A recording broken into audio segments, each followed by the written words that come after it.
I believe you don't even really need the psychedelic molecule long term. It should be part of a much longer, really a lifelong path. And at certain points along this lifelong path, they can really help. But the problem is when people have these experiences, often they come up with the story inside, I need this in order to access this greater vision of myself, let's say. And I think that's a real trap. It's sort of like a glass wall. You can see how amazing you are, what your gifts are, but the wall is like, unless you go to a clinic or use these molecules, you can't get there. You know, if I had to describe what psychedelic molecules do, is they're really a truth serum or a mirror. You know, when you look in the mirror, you see yourself, and I can look at these shadow sides of myself, and it may be challenging and it may be difficult to accept, but that's the way forward.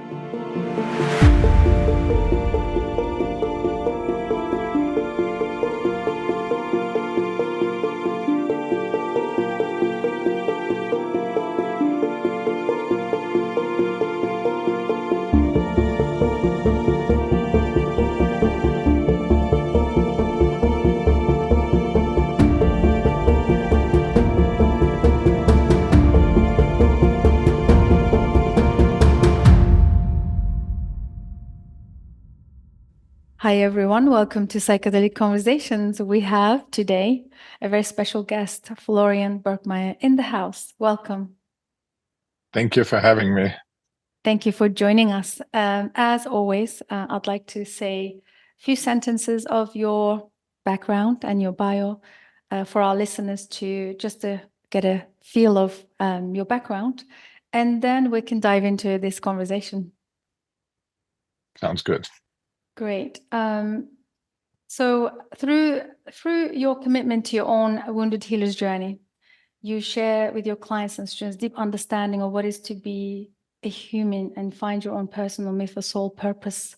So this is a really interesting topics that I've been discussing with our listeners and also like our community. So I'm really glad that you could really speak this out, Florian. You know, this is something that I think it needs to be cleared and kind of refined. What does that mean? Because I think in the psychedelic space, you probably know this and come across a lot. There is a lot of confusion and misunderstanding of working with psychedelics. And then there's this whole world of finding our own myth and then the soul purpose, right? So I'm so glad that, you're doing this work, and I can't wait to dive in. And to follow on, you have received your bachelor's degree in molecular biology at Princeton University, and then the medical doctorate from the Columbia University, which taught you to how to think critically about business as usual medicine and inspired you to become an addiction psychiatrist. So Florian, I'm sure we'll kind of unpack all of your background and your work. Before we begin, what brings you to this work? Well, thank you for asking that question. I think that's really important. If I think about it, there's been this longstanding tendency in my life to question, why do we do things the way we do them? And I think that already in medical school, there was sort of this cohort effect where everybody's sort of learning to become a doctor. And it's interesting because it's like, why do we do it that way? And so when I decided to become a psychiatrist, that really stemmed from a deep interest in, before we can understand the world outside, we have to understand ourselves, this being that is interacting with the world. And I have to say that at first I was very interested in psychiatry, but then there was sort of a awakening where I realized psychiatry is a very dehumanizing field. We give these diagnoses to people, whatever the diagnosis is, and the diagnosis becomes like a cage or a box. There isn't anything in psychiatry that says, okay, here's how you can heal and grow and go beyond yourself. It's just as a side note, some years ago, I want to say it was in some magazine, either the New York Review of Books or the Atlantic. There was a book review of the DSM-5. The DSM-5 is the list of all the diagnoses, but this book review took it as a dystopian novel. In a way, there's no way out. There's no healthy. All it describes is being ill and limited in some way. And the same with medications. The act of giving someone a medication is like almost like casting a spell on them, saying, you are so messed up, you need to be on medication. And years ago, I worked on an inpatient psychiatric unit, and one of the clients was wearing a t-shirt, people like you are the reason I'm on medication. And everybody got really triggered because it's true on so many levels. Literally me, the prescriber, was the reason this poor woman was on medications. But it's also, it speaks to really where is the illness? If other people are the problem, if society is what makes us suffer, why do I need to take a medication? So this questioning of business as usual grew in me more and more and more. And then I started my private practice back in 2009 and heard about very underground about ketamine and started offering ketamine because it was another way of approaching it. But now looking back over the last, I don't know, let's say 14, 15 years, I feel that there's this renaissance or this explosion or this gold rush in psychedelic medicine. In America and the United States, ketamine is legal because it's been used as an anesthetic. And so there's all these clinics opening. There are studies being done. There's pharmaceutical companies trying to get other psychedelic molecules approved. But I feel we're repeating a lot of the same way of business as usual. The idea that you have to be a patient and the company has to have a way of making money, and the academic centers have to control the story saying, well, we get the grant money and the way we conceptualize it. And that's where I'm like, wait a minute.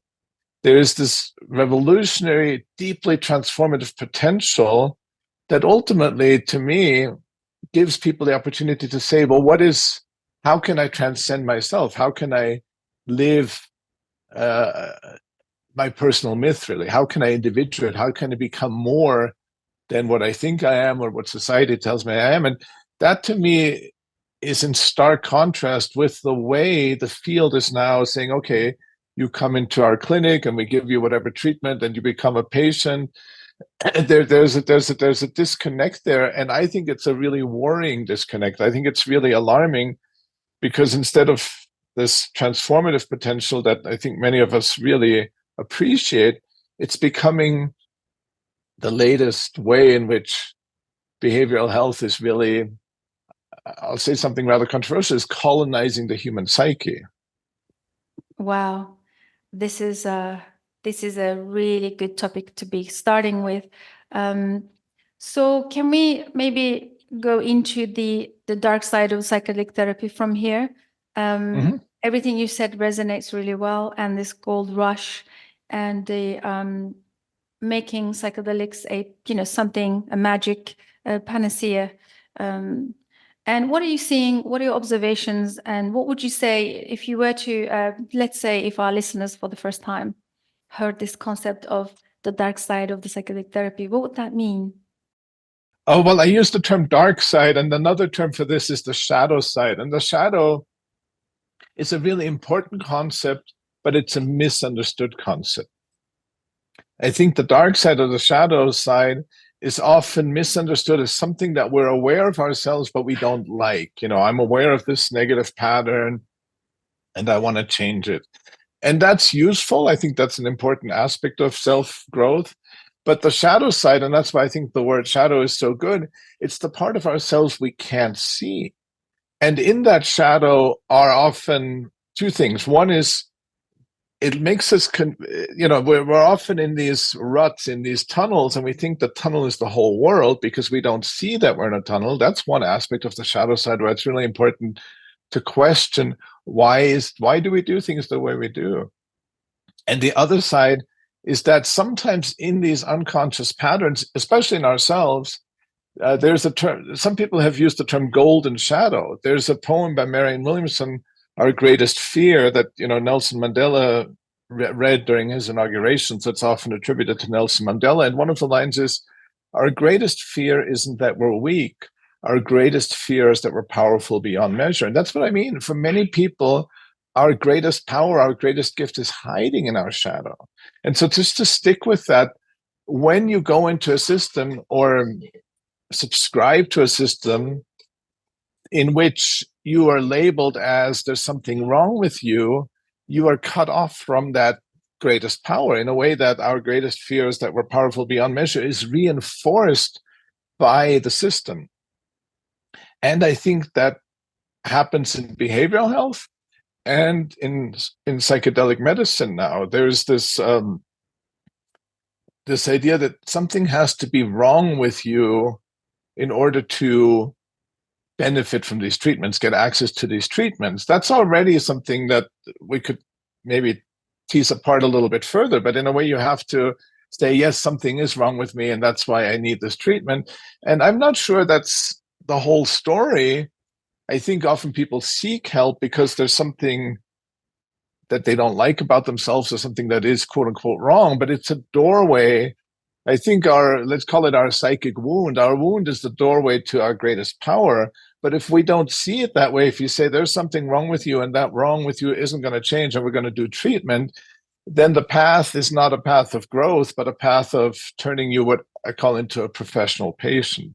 And that, again, I think when there's companies, one of the challenges in the psychedelic field is if these treatments are so transformative and revolutionary, you might only need one or two treatments in your life. And Albert Hoffman already talked about that we should maybe only use psychedelics during these very important moments in our life.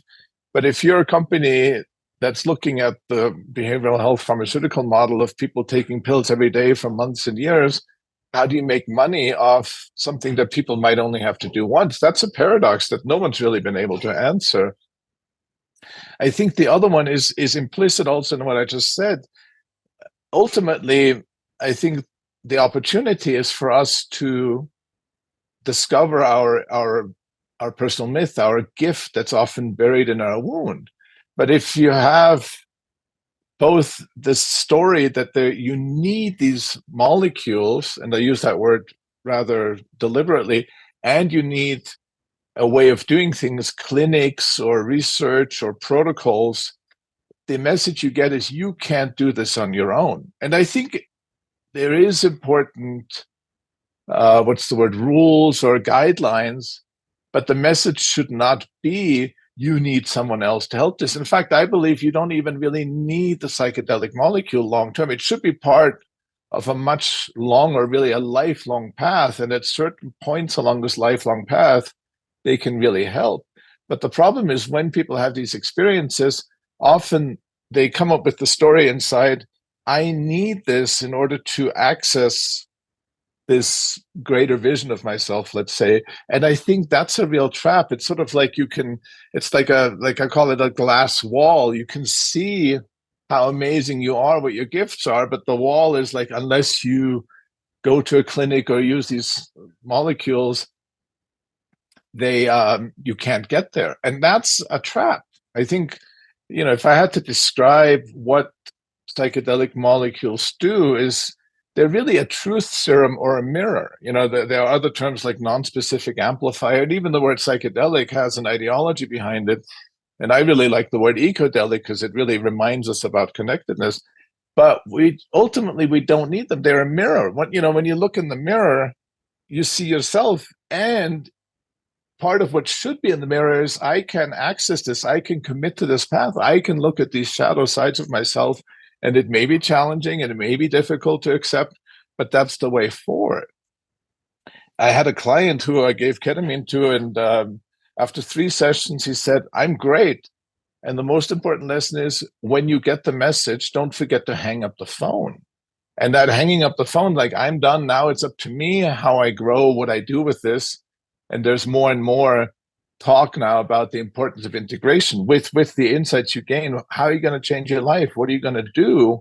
But I think a lot of people get stuck before that. And I think that the way the system or systems are establishing themselves is to say, no, you need us. You need to keep coming back. And that's really a huge shadow side, is that this is not a reminder of your innate ability to evolve as a human being. This means you need to become, again, a professional patient. That's a big shadow side.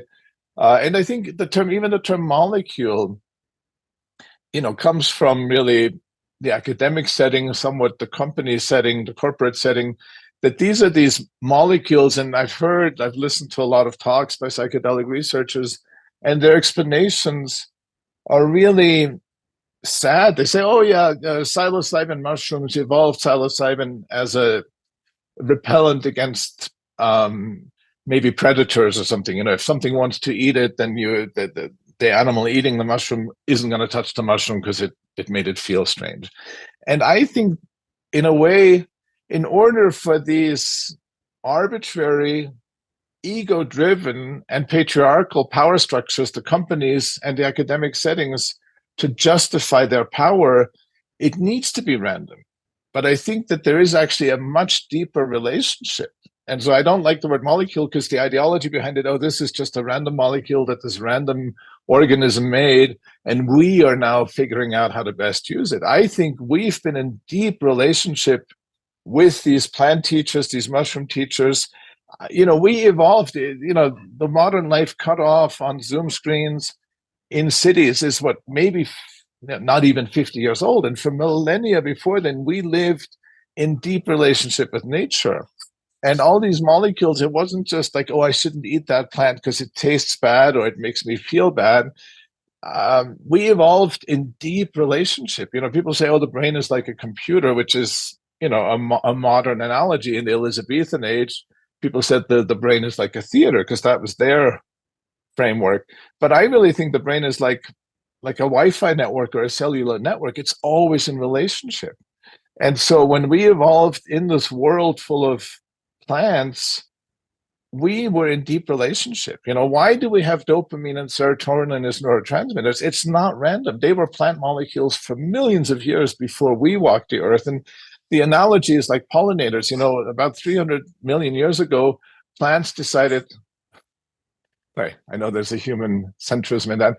If we make flowers and certain volatile molecules and offer pollinate or something, insects, then they'll do our bidding. So plants evolved flowers, and at the same time, mostly insects figured out how to pollinate. And that across species evolution, I think, happened in a similar way with us and a lot of plant molecules, including psychedelic molecules. So this is, again, this deep relationship that that we need to be reminded of, we need to be reconnected with. And my worry in the shadow of psychedelic therapy is we're being cut off from that, saying you need to go to these companies, you need to consider these teachers random molecules, you need to accept that there's something wrong with you. There's all these layers at which the story really influences how people think and how people's reality is formed. Yes, this is very valuable. Thank you so much for a deep dive into the shadow part, the shadow side of it. So the way I understand the shadow side of the therapy, I hear your concept of we have evolved with these molecules, and they should have been part of our life. They should have been part of our lives. Maybe, you know, there should be some kind of structure that we should have not severed from them, but kind of like synergistically together, lived, together, and maybe go back to them every time we need them, because life in our life cycles, we always hit certain blockages, problems, sickness, challenges. Would you say that those would be the moments that they can come in and really assist us through these challenges? Yes, and I think what's implicit in your question or your side of the conversation is respect, deep respect, and I think that's what's missing. I think it's interesting because one of my real inspirations, and I never met him, was Leo Zev, who was he was a Jungian analyst who went underground and became a psychedelic practitioner back in the 70s, and a book was written about him, The Secret Chief Revealed. And so I really admire his commitment. And there's a story when a new edition came out, they asked Albert Hoffman to write an introduction. And he said, well, I can't really write the introduction because I believe, again, these molecules, these teachers, they'll only be used on special occasions. And doing it all the time, I don't agree with. And I'm not saying one is right and the other is wrong. I'm just saying we need to have respect. And I think that's really important. I think that when we turn them into products for sale or products for getting grants and research, that respect is missing. I think that, and that respect missing is sort of what happens when we go from a more traditional view, a more indigenous view, to the broader view. There's sort of this colonization thing. Well, why did R. Gordon Wasson go to Mexico? And, and when he went to Mexico and found Maria Sabina, it had a terrible impact on her. She was shunned by her community. Her son was murdered. No one's talking about, I mean, obviously some people are talking about it, but what else are we doing? And this idea that, oh, if I just have the right access, if I go to the right company, or I have access to this, there's no respect. And I think that respect isn't just for the plant spirit teacher, but really for our own souls. And this, in a way, so to me, the way I conceptualize it, it's the unconscious realm. The shadow is another word for the unconscious. There are unconscious factors shaping it. And at the same time, our greatest gifts are hiding in our unconscious often. And with that comes a respect for ourselves, and a respect for our path, where it's not just, oh, it's Monday, I'm going to take some LSD, and it's Wednesday, I'm going to take some psilocybin. It's more like, with what is revealed to me from these precious sacred experiences, what am I going to do? I'm going to take it serious. And the worst outcome, I think, is when someone has an experience and afterwards says, oh, that was some crazy stuff. That was a crazy molecule. Total disrespect. And I think that's really the challenge, is that the corporations and the research, the academic centers make the unconscious is, a term. There's a funny quote by Jung where he says the unconscious is hard to understand because we're unconscious of it, but it's a term that some people might accept. A lot of people, even in behavioral health, say, oh, it doesn't exist or it's not important, which is dangerous. And then there's a term, the collective unconscious, or the transpersonal realm. And as soon as you use that word, people say, oh, you're bringing religion into this, or spirituality. And I think when, just by making it a bad word or making the concept suspicious, you're not really addressing the issue. I think we're working with these realms. We have souls, we have an unconscious, and I feel the current system does not allow for that. And in that silencing, in that making it a shadow, it gains in unconscious power, both in the clients, as I've already alluded to, in a way people are afraid of themselves, but also with the therapist. I think the therapists, and I use that term very broadly, psychedelic guides, psychedelic researchers, people prescribing ketamine, they, through the system and through this silencing or being unconscious of the power of the transpersonal, they think, oh, I'm the expert. You have to come to me to get healing. And several things happen, especially in the ketamine industry, just because many people are offering ketamine now, there's all sorts of anxieties by the practitioner. One way it comes out is, well, what's the best headphones if I want people to listen to music? What music should people listen to? How do I make a nice setting? And most of that is really the anxiety of the practitioner saying, I'm not sure. I want to control this, but I know it's hard to control, so I'm going to try and control the aspects I can, the right music. And the worst is when you're not, as the therapist practitioner, if you're not honoring your own anxieties about it, they will be present in the encounter, and you're actually going to unconsciously make the client carry it. So when the client has a challenging experience, sometimes it's their own psyche, but often I think it's the therapist or the settings unspoken, unexpressed shadow influences. A therapist can really only guide a person as far as they've been willing to go themselves. And that willing to go, there's a quote by Jung, we don't become enlightened by imagining figures of light, but by facing our darkness. And I think a lot of people aren't facing this dark side, aren't facing the darkness, aren't facing the shadow side. And it is heavily influencing the benefit people get, and I think contributing to the problems that come. I couldn't agree more. I really I like the way that we are kind of transitioning into this. So if I may ask, at the moment, of course, a lot of people with social media talking about the dark shadow work or the facing our darkness. All of these concepts are being, very now, people are very acquainted with all of these concepts. I always have a feeling like they don't know the first step. Like they don't know, okay, so a lot of people, intellectually they read and they kind of aware of it, and they come, and sometimes I get an email like, all this shadow work, is it Carl Jung stuff? Is it archetypal stuff? Do we go to a shaman, or is it a healer? Like what does that look like? If we were to try at least unpack, what does that process look like, and how could people even comprehend what this entails? That's an excellent question, and thank you for asking it. I want to sort of open two themes here. One is there is the idea that the shadow isn't important. The term that's been bandied about recently by various writers is wetiko, Wetiko. It's a native term that, again, has been culturally appropriated. And the idea is people who suffer from wetiko, which is most of us, were cut off.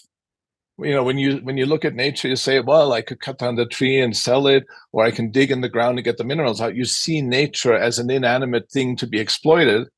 You're cut off from yourself.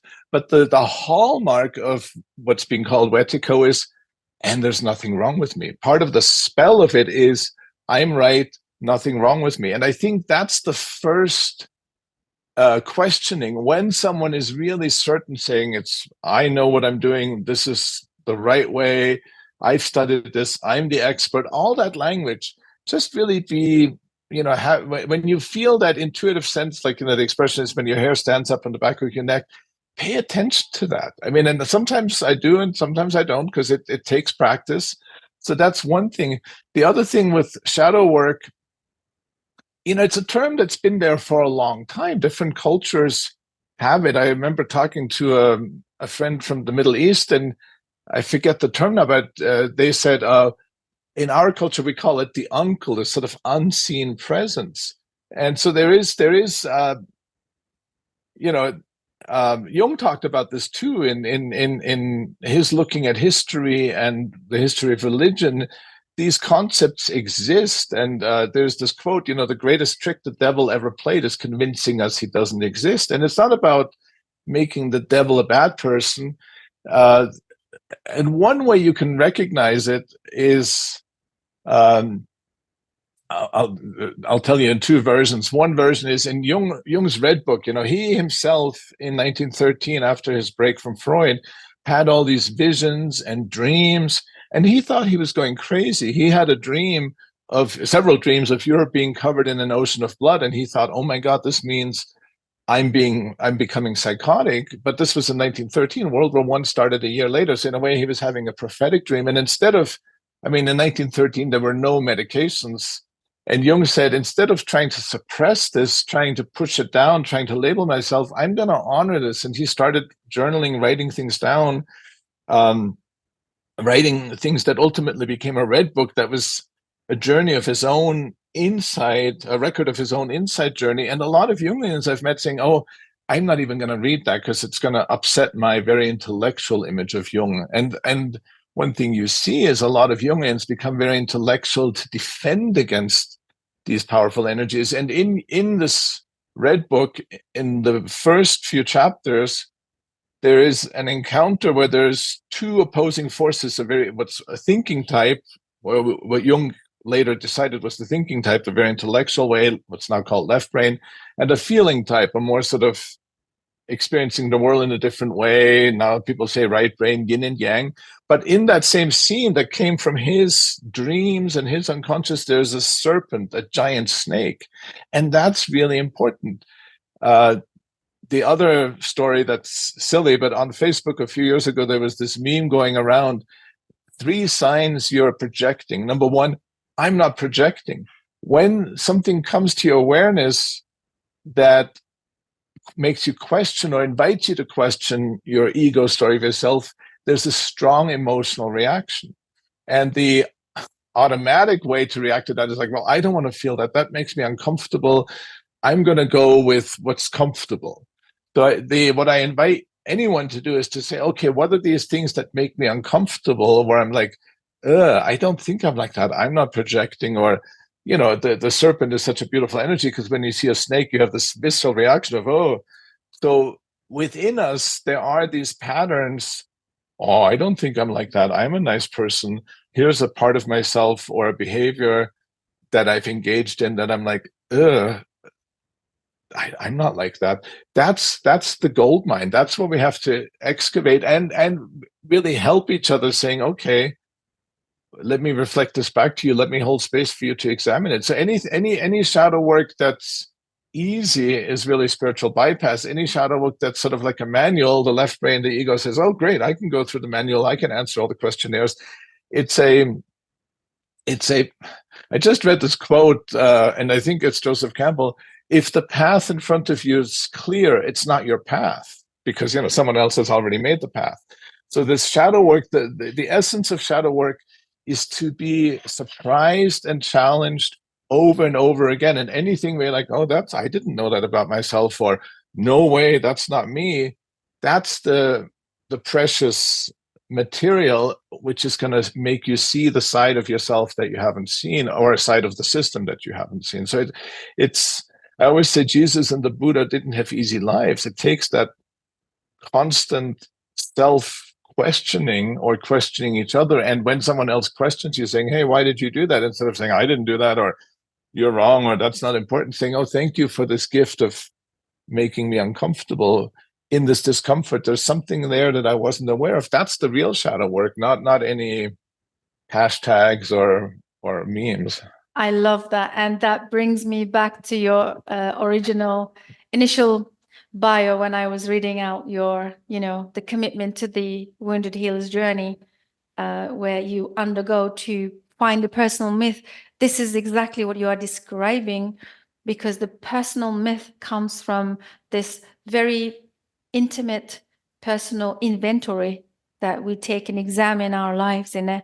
It's a very unique, creative, I can even say creative process. To be honest, I find that really creative, as well as it's uncomfortable, which brings us to, there are discussions that we have sometimes in our community where, all these gurus and people that have walked and they have found their own myths and their gifts and their paths, they write a book and they depict all of these processes, like Carl Jung, for example, and everyone else. Like we have so many, gurus and mentors and different people, influences in our self-development or even psychedelic spaces. And one of the things that came to me, keep strongly coming to me, is that, okay, this is great. This is beautiful.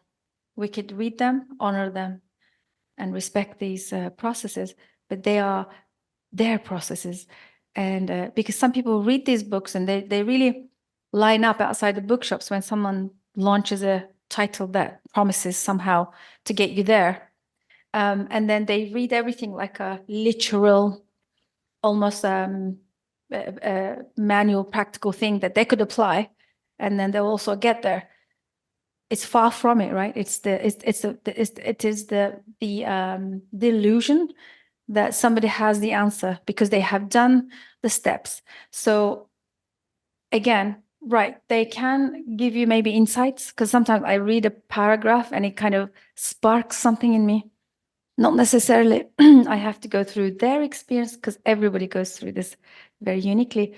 Maybe that little inquiry then takes me onto this, whole journey of taking inventory. So kind of this is the concept that we're bringing into our communities, to be able to think outside the box. Don't take everything literally.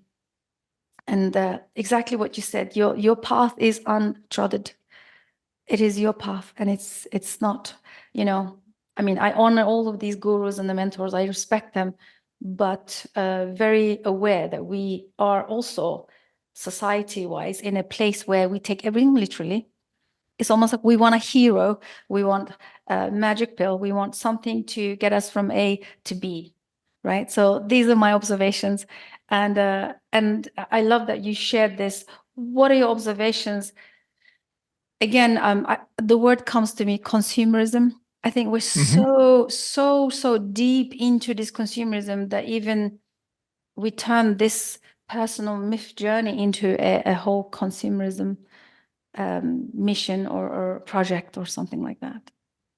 Absolutely. I mean, you said so many very important things, and I think at essence, it's consumerism, which is really a development of capitalism, of being cut off from ourselves, from our own shadow power, from that deep connectedness from each other. Where when we're connected to each other, I can honor your journey, but it doesn't mean I want to imitate it.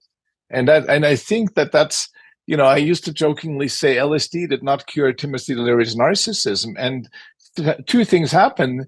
There are people who sometimes after one or two experiences think, oh, I'm the greatest guru, the greatest gift. And again, the way consumerism and capitalism works, the person who writes the book saying, well, here's how I empowered myself and here's what you can do, that's book going to sell a lot easier. I don't know many people who say, I don't know, I'm wrestling with this. Mostly our consumerist society, that's not the books people want to read. And at the same time, that's really the beauty of it. And even guru it's an interesting term because that's when we project our power onto someone else. By the time someone walks into someone's office saying, I need help, whether it's a therapist or a psychedelic therapist or a guru, they've already decided that they're out of touch with whatever it is within them that can heal them. And we ask that guru to keep our power. And it's, that's the shadow of it, is what part of myself am I blind to? Can't I see that is invisible to me that I'm asking this person to carry? And years ago, a friend of mine said, what guru really stands for? Gee, you are you. Ultimately, the gift is to reflect, I'm me, you are you.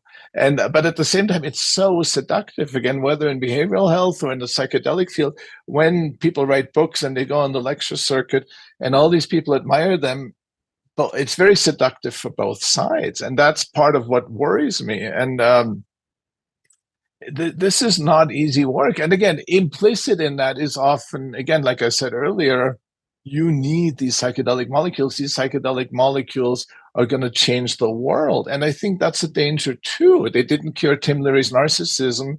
They did a study that I just read recently that if people with certain ideologies, right-wing ideologies, when they take a psychedelic, it's like, well, I'm right in my right-wing ideology. It doesn't, the idea that psychedelics make you adopt certain values is one of those mythologies we need to question. And again, even the idea of I need psychedelics to have this experience. That's what's really, that's where I think an unconscious power comes in that sends people down a certain pathway that they don't question. And that's what really worries me. And that's why, I feel there's great healing potential in this approach, which is why I want to be part of the conversation instead of saying, oh, forget it. It's not the old school, oh, psychedelics are the devil or dangerous. No, I think they play an important role. But if we bring our unconscious way of doing things to them, we're just going to repeat the same power structures. And that's one of my worries, is that the same power structures, maybe in a different flavor, are repeating themselves compared to what happened in the 60s. And again, it's because people aren't, I call it mandatory enthusiasm. When people raise questions about what are we doing, there is often the opinion saying, oh, you can't criticize that. We can't even talk about it because it might undermine the cause of psychedelic healing.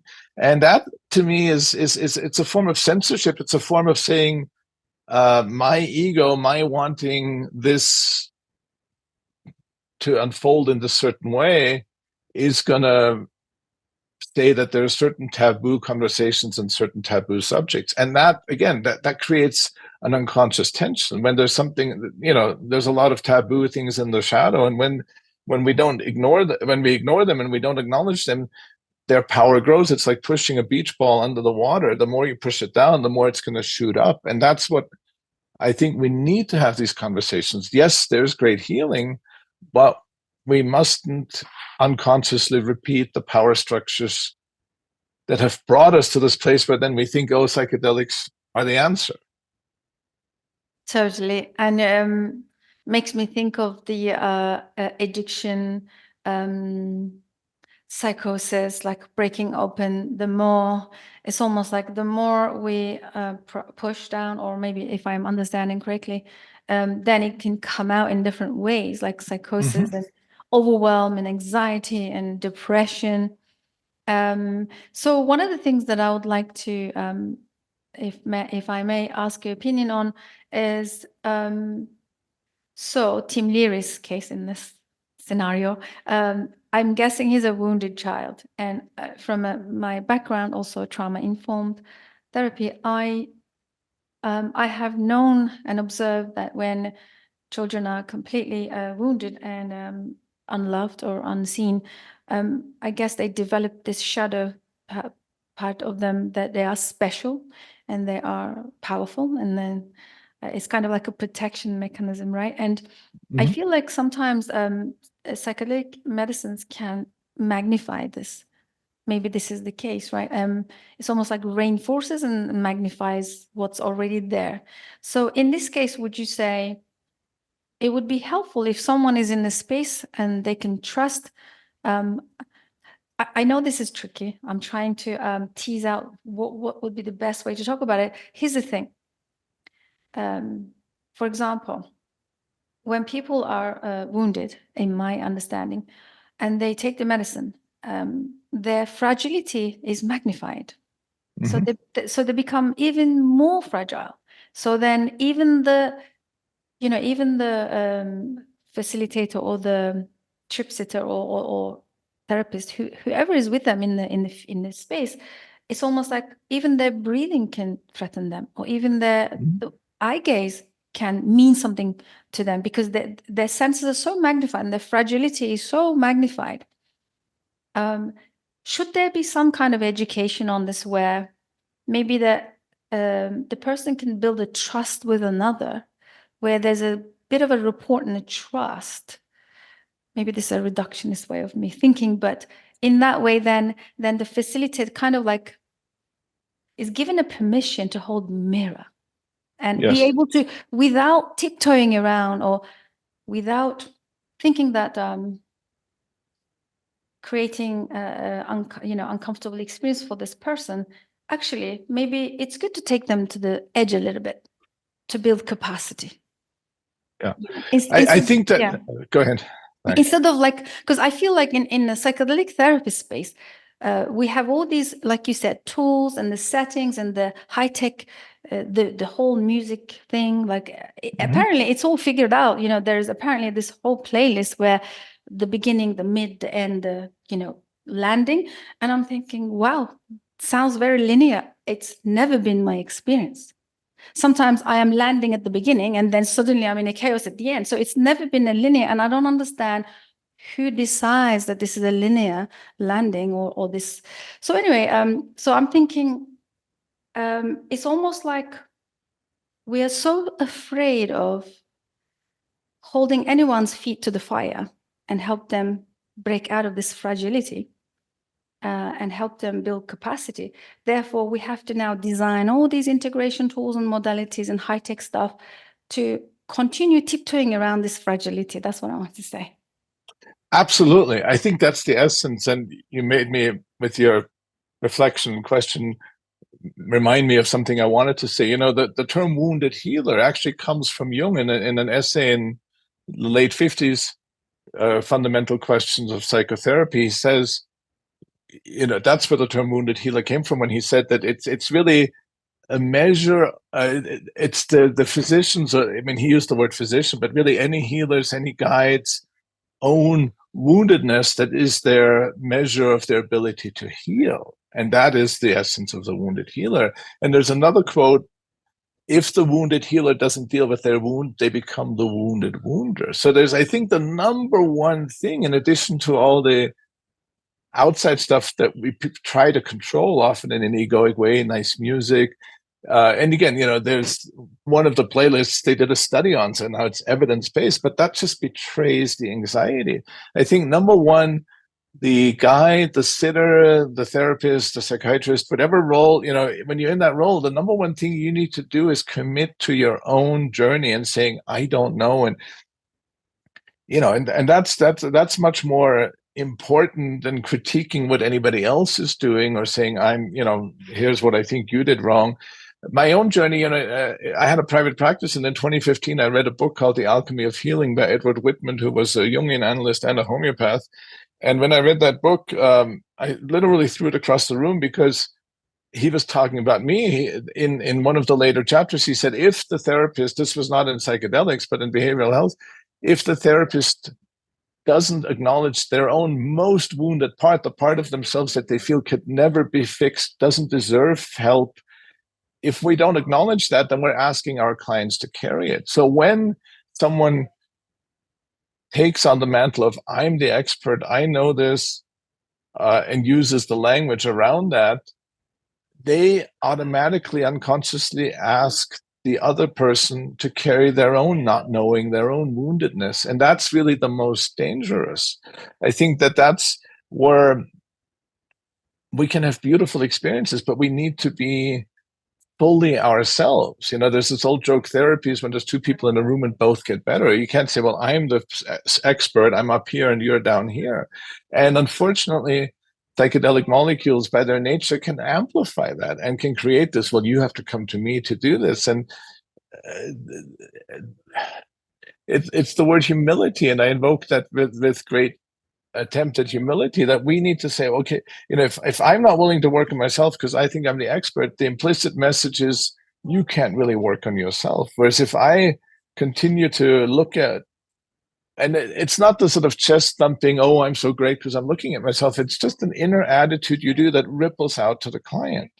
And that's where I think one of the things I'm really interested in that we haven't talked much about is the default mode network. When the default mode network is a network in the brain that's basically always active, and it's been shown to be involved in many conditions, PTSD, depression, anxiety, substance abuse, but it's also the seat of ego. Ego is sort of, I'm in this rut, I'm in this tunnel, and the trick is, I think this is the whole world. My ego tricks me into thinking my way, the way I look at it is the whole world. There's the Wetiko again. And the invitation is to say, no, it isn't. And that's, the gift that people get from psychedelics.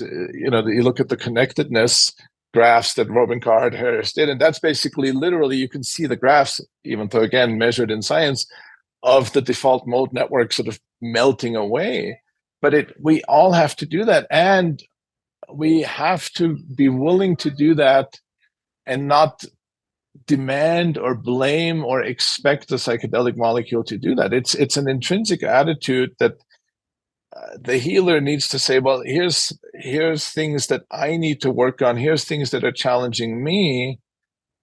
Why do I want the client to listen to this music? What is it that I'm asking the client to carry when I play this music? And so what are ways to get out of this default mode, to get out of Wetiko? One is, I already mentioned, of course, psychedelics themselves, but it's very easy after the experience to say, well, that was crazy, and go back. The other method that I use, I'll just want to briefly mention it, is aromas. Again, in the same way that we evolved in this natural world where all these plants evolved molecules to communicate with us, in addition to the psychedelic molecules, there are aromatic molecules. And in my work, I've used aromatic molecules exactly to be real. You can't smell and feel and think at the same time. So there's that surrender, that openness, that being present, being here, being real, that, again, there are ways to do that. I like Aromas for that you can't say, oh, I'm going to let that work on you and I'm just going to watch. I'm going to stand here from this position of privilege. So I hope, what you said raised so many different ideas in my head. I hope I was able to present them in some coherence, but we all have to commit to the path. We're all wounded healers, and none of us are experts. That means we know more than the other person. Every journey is sacred, and life is sacred. Life is a very non-ordinary state of consciousness. Yes, this is very valuable. Thank you so much. There's so much there. I'm looking also about our time here together, and I know there's so many things I would like to unpack. Maybe we should do part 2 at some point. There's so many things. We haven't even started on the aromas. Like you are a co-founder of aromagnosis.com.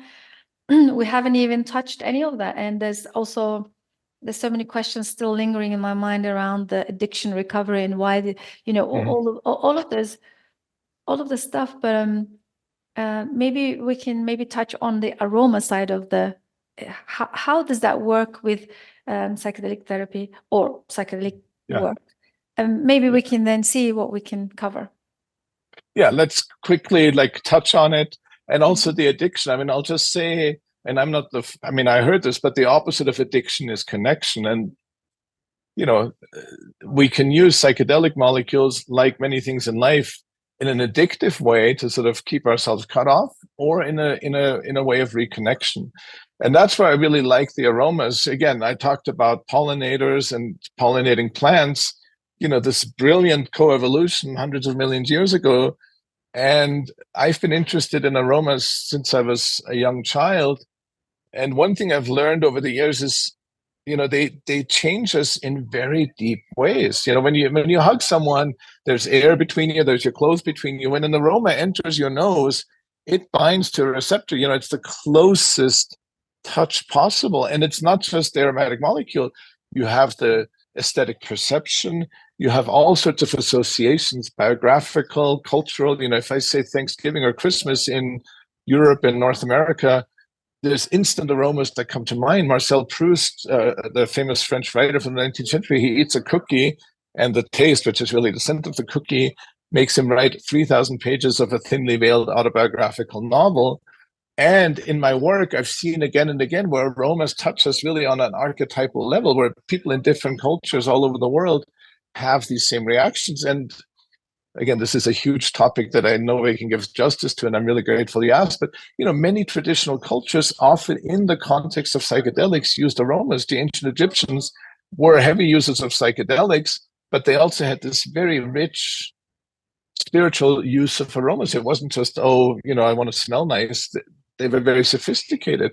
There's the perfumeros in South America, the sacred incense in the Torah, the Ketoret in India, the way aromas were used. So there is a long-standing tradition that deeply interfaces with psychedelics. A lot of there's so much to say about this, and I want to respect our time, and I'd love to come back. But let's take Sasha Shulgin, the guy who rediscovered MDMA and synthesized hundreds of important psychedelic molecules himself, including 2CB and many other things. There's a footnote in his book, Pico, where he rattles off probably about 10 pairs of molecules where you just change one tiny atom and you go from an aromatic molecule to a psychedelic molecule. The most famous is saffron and MDMA, L-amycin and trimethylamphetamine. And the footnote ends with Shulgin saying, nature is trying to tell us something. So again, with the scent, practically, when you smell something, especially if you're in a non-ordinary state of consciousness, it opens you up. It can take that ego anxiety away by opening your heart. It can take you deeper into shadow issues. It allows you to cry the tears you haven't allowed yourself to cry.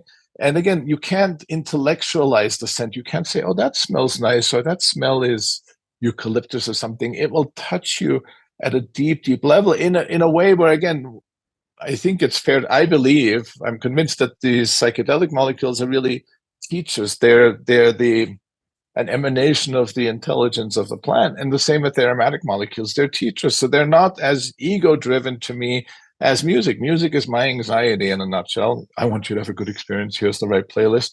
The aroma has its own agenda. The aroma made by the plant is like, people in South America will honor this with the dieta, where you connect deeply with a plant.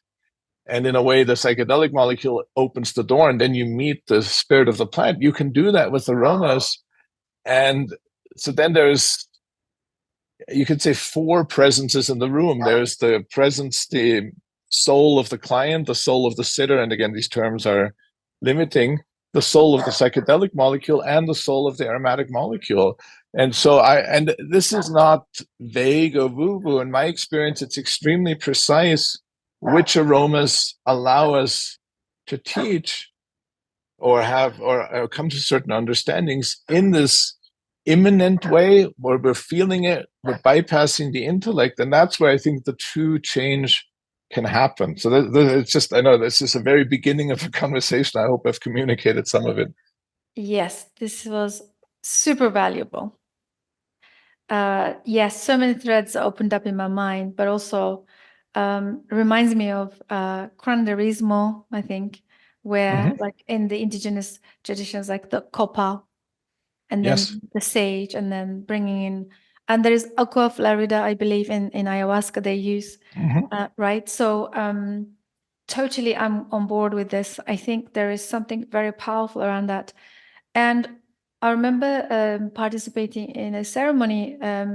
One participant said the next day, in the middle of the experience, the facilitator was spreading, had this copal and just going around with the copal and just kind of letting everyone have that, scent. And this person was so impacted by this that the next morning she said, it was a place that I recognized really well. Like I knew that place, took me somewhere that I knew it. It was almost like homecoming. So beautiful. So I'm fully on board with everything you said. And there is, this beauty of working with them synergistically. Yeah, and it is a homecoming. I mean, we all belong there. Psychedelics remind us, but we really, that's our home, and we can all go there. Well, thank you so much. I want to be respectful of your time, and I'd love to come back. So I don't know where we can go from here. Absolutely. I would love to. I think we should in a few weeks' time, a couple of weeks' time, just because there's so much to maybe unpack, especially with the aromas.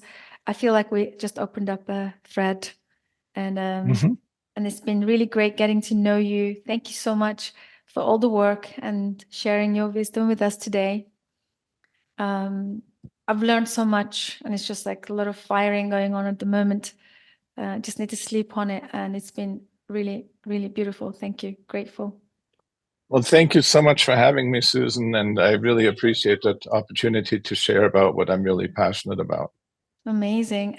Just before we let you go, please share with us, where can our listeners find you? What are the most important sites and places that they can check? We'll have everything in the show notes, but if they are listening right now. Yeah. I think anybody who's interested, go to aromagnosis.com. That's AROMAGNOSIS.com. There's a lot of links there to classes, blog posts. There's a free chapter. I just wrote a book on essential oils for psychedelic therapy. The book's on Amazon. But if you want to get a taste of it, if you go to aromagnosis.com, you can download one of the chapters. So just come to aromagnosis.com, join the email list, and there's lots of classes, blog posts, consultations. I'm happy to share my passion further. Beautiful. And you also have so many articles and so many, and you also do Substack blog.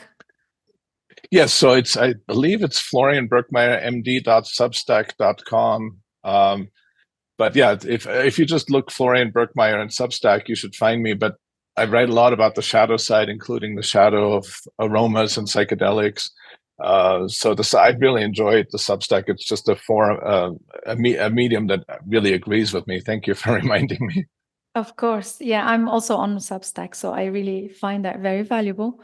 This is beautiful. And my takeaway from this conversation today is your courage in being able to hold the two together, and then being able to look at the dark and the light and then everything in between. There is no hiding here. There is this openness, and there is no rigidity here to promote, to lean into one way or another, but just kind of having a very objective view on just looking from a bird's eye view and being able to, bring everything to the light as well.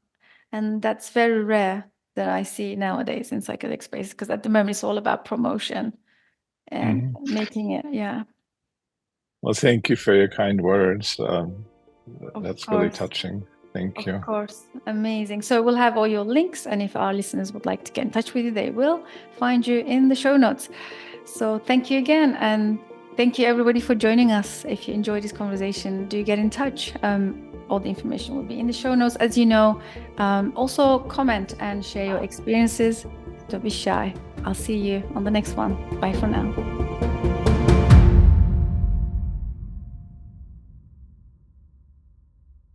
Thank you so much for joining us. Psychedelic Conversations podcast is designed to educate, inform, and expand awareness. For more information, please head over to psychedelicconversations.com.